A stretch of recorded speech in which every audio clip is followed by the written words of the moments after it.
Okay, I want to start today with a question that feels, frankly, a little dangerous, A dangerous question. right? You've got my attention. It's one of those things you might talk about late at night, Mm-hmm. but rarely in the open. Right. The question is this: is there an objective moral way to decide when obeying the law is no longer ethically required? That is a high-stakes opener.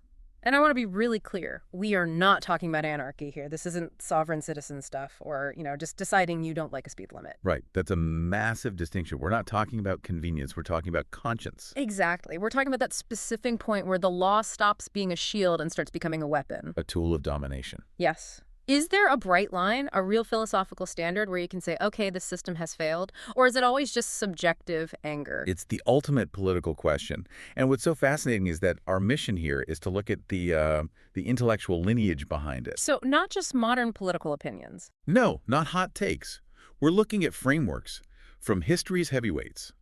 Thoreau, Gandhi, Martin Luther King Jr., Hannah Arendt, John Rawls. Wow. The Avengers of political philosophy. Basically, yeah. And the goal is to find the objective criteria they used, because there really is a scholarly consensus on how to judge when a system is in moral failure. It's not just a feeling. I think that's a crucial tone check. Because this sounds intense, but you're saying it's actually mainstream philosophy. We're exploring legitimacy, not extremism. Precisely. We are looking for the difference between a criminal act and, well, a moral refusal. And that difference has rules. So let's unpack this. You mentioned this isn't a new problem. I assume people have been asking this since the first decree was written. They have. You're standing in a very long line. I mean, you have Thoreau writing civil disobedience in the 1840s because he wouldn't pay taxes for a war he saw as unjust. You have Gandhi's concept of satyagraha, or truth force, and obviously Martin Luther King Jr. The core question they all asked was, when does the law lose its moral claim on you? So it's about a hierarchy of obligation. Just because it's the law doesn't automatically make it right. Exactly. But we need a litmus test, right? If we just go by what feels wrong, that's chaos. So for specifics, you have to look at Martin Luther King Jr. From the Birmingham jail. Yes. In his letter from Birmingham jail, he didn't just say, this law is bad. He gave a framework for telling a just law from an unjust one. Okay, let's hear it, because I think most people just rely on a gut feeling. How did he define it objectively? He had 4 main criteria, and they're surprisingly technical. First, a law is unjust if it degrades human personality. The moral baseline. That's the moral baseline. If a law treats a person like a thing, it's void. But the second one is where it gets systematic. Okay. A law is unjust if it's applied unequally, meaning a majority imposes a code on a minority that it does not make binding on itself. Rules for thee, but not for me. That's it exactly. If the lawmakers exempt themselves or their own group from the law's burden, it loses its moral weight. It stops being law and becomes hierarchy. That makes perfect sense. If you aren't willing to follow the rule you wrote, you clearly don't believe it's a necessary rule. Precisely. The third is if it's imposed without consent, if the people affected had no voice in it. And fourth, if it contradicts a higher moral law. That seems pretty comprehensive. But there's a catch, isn't there? Because MLK wasn't just, breaking laws in secret. No, and this is the crucial part. The part that separates civil disobedience from simple crime. He argued that one who breaks an unjust law must do so openly, lovingly, and with a willingness to accept the penalty. That accept the penalty part. Yeah. It always trips me up. It feels so counterintuitive. If the law is unjust, why validate it by accepting the punishment? It's a strategic paradox. Think about it. If you run or you act in secret, what do you look like? A criminal? Just trying to save your own skin? Exactly. But if you stand there, break the law, and say, put me in jail, you are doing something incredibly powerful. You're showing respect for the concept of law. While demonstrating that this specific law is so broken that you'll suffer to highlight it. Yes. You're using your own body as evidence. You're forcing the system to look at itself. It turns the punishment into a platform.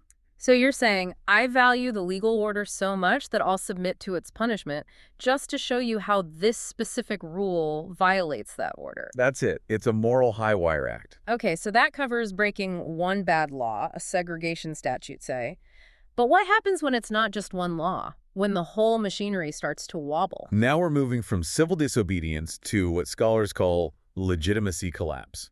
This is the deeper systems question. Right. It's not when can I break a law, it's when can I resist the enforcement itself. Exactly. That sounds terrifyingly vague. How do you measure that without just projecting your own unhappiness? I mean, everyone hates the DMV. That doesn't mean the state has failed. True. Yeah. But legal theorists, people like Lon Fuller, they actually provide diagnostic indicators, objective criteria to identify when a government is in moral failure. Like a structural engineering report for the state. That's a great way to put it. Okay, so lay them out. What are the red flags? The first one is rule of law collapse.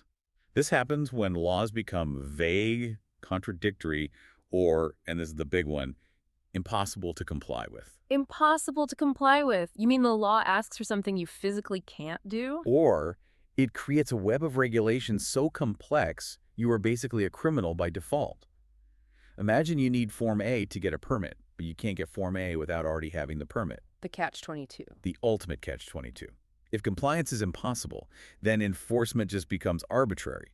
The state can punish anyone it wants because everyone is technically guilty of something. That's a nightmare. It stops being about order and starts being about leverage. It is. The second indicator is rights inversion. This is where rights exist on paper. Free speech, property rights, but exercising them triggers punishment. So you have the right to speak, but if you do, you lose your bank account or your job. Correct. The text is there, but the function is inverted. The third is institutional capture. Regulation stops being about safety and starts protecting insiders. Like crony capitalism. It's regulatory capture. Compliance costs are set so high that small players are destroyed while the big incumbents, who help write the rules, are fine. And the final one is no lawful corrective path. Meaning you can't vote the bums out. Or the courts aren't independent. If the feedback loop is broken, if you can't fix the error through the system's own rules, then it's lost its ability to self-correct. I'm seeing a pattern. Any one of these is bad, but do you need all of them for a full collapse? That's the key takeaway from the sources. It's rarely just one thing. Legitimacy collapses when these factors converge, when the laws are impossible and rights are just paper and you can't fix it through elections. That's when the moral authority of the state evaporates. So let's say a listener is nodding along. We've got the diagnosis. What's the prescription? What does ethical resistance actually look like? This is where we have to be very precise, because the sources draw a very hard line between resistance and insurrection. Okay, let's start with the yes list. What's considered legitimate? The tradition points to a few things. First, building general-purpose technologies. That seems oddly specific. Like coding? Yes. Tools like the internet or strong encryption. The argument is that building tools that empower individuals to communicate or transact privately is a form of structural resistance. It decentralizes power. Okay, what else? Publishing open research. Challenging laws in court, even if they're compromised, to put the injustice on the record. Creating a paper trail of the failure. Exactly. And creating parallel institutions. If the state systems are failing, you set up your own. And of course, public open refusal. Just saying no. Openly. It always comes back to openness. Always. Okay, that sounds constructive. But I want to push on the technology point. General purpose is okay. What if I build an app specifically designed to help people evade the police? Is that ethical resistance? That's a great question, and the sources make a fascinating distinction here. Oh. There's a moral difference between creating broadly useful tech that incidentally reduces enforceability versus designing a tool specifically to defeat law enforcement. So encryption is okay because it's for everyone. It protects my bank account, my emails, 1,000 valid things. But a cop evader app is crossing a line. Exactly. It comes down to intent. One is advancing society's capabilities. The other is actively subverting a specific application of law. History and the courts treat those very, very differently. It's the difference between building a hammer, which someone might use as a weapon, and building a hidden blade. That is a perfect analogy. Okay, we have to talk about the elephant in the room now. We've done peaceful refusal, coding, all of that. But history is full of revolutions. Is there ever a green light for violence? This is the third rail. Yeah. And the short answer from the scholars is no. No, at all. Even against a tyrannical state, that feels restrictive. There is no algorithm. There is no clean trigger that says, at condition X, violence is now justified. But surely they've analyzed this. We have books full of just wars. They analyze it, but always retrospectively. They look back at history. They don't give a forward-looking license. The framework that comes up is just war theory from Augustine and Aquinas. And people cite it, but they often ignore how incredibly restrictive it is. So what does it actually require? First, just Cause, and we're talking massive human rights violations, genocide, not a bad tax policy. Second, last resort. And I'm guessing last resort doesn't just mean I'm out of ideas. No, it means nonviolent avenues are systematically closed. Not just ineffective, but impossible. Third is proportionality. The harm you prevent has to be greater than the harm you cause.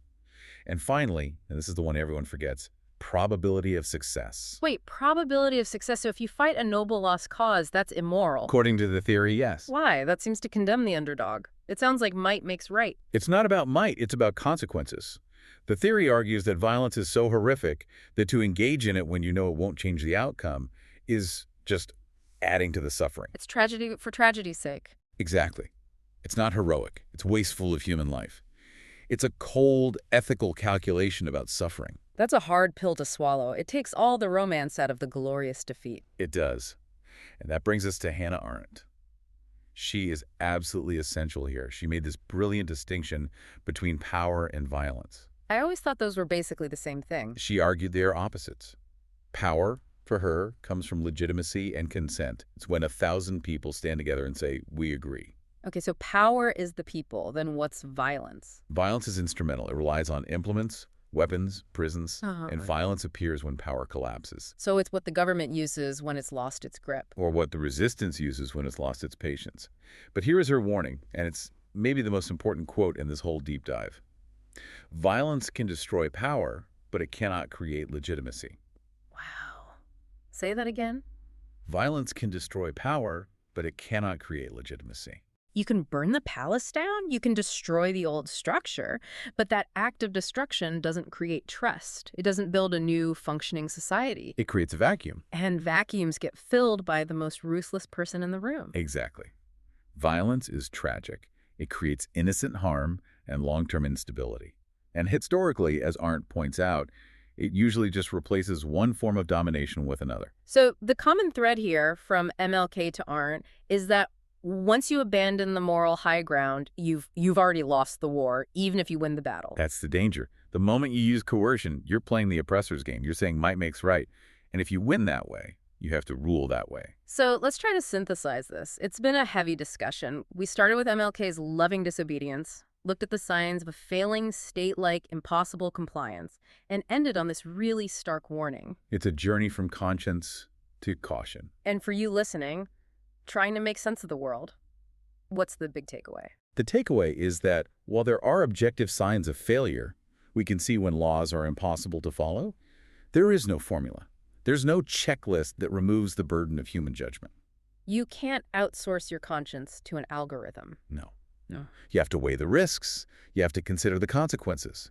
And you have to understand that ethical resistance is about maintaining your own humanity, even when the system might be losing its own. It's not what you can get away with, it's what you can justify to the future. Precisely. And I want to leave you with one final thought. We often crave a clear red line, a trigger that tells us exactly when to act. But consider this. If we actually formalize that trigger, that rule itself would immediately become a tool for abuse. Someone would find a way to game it. Or manipulate it to justify something terrible. The lack of certainty isn't a bug in the philosophy. It's moral realism. It forces us to think every single time. That is the burden of being a citizen. Thanks for diving deep with us. My pleasure.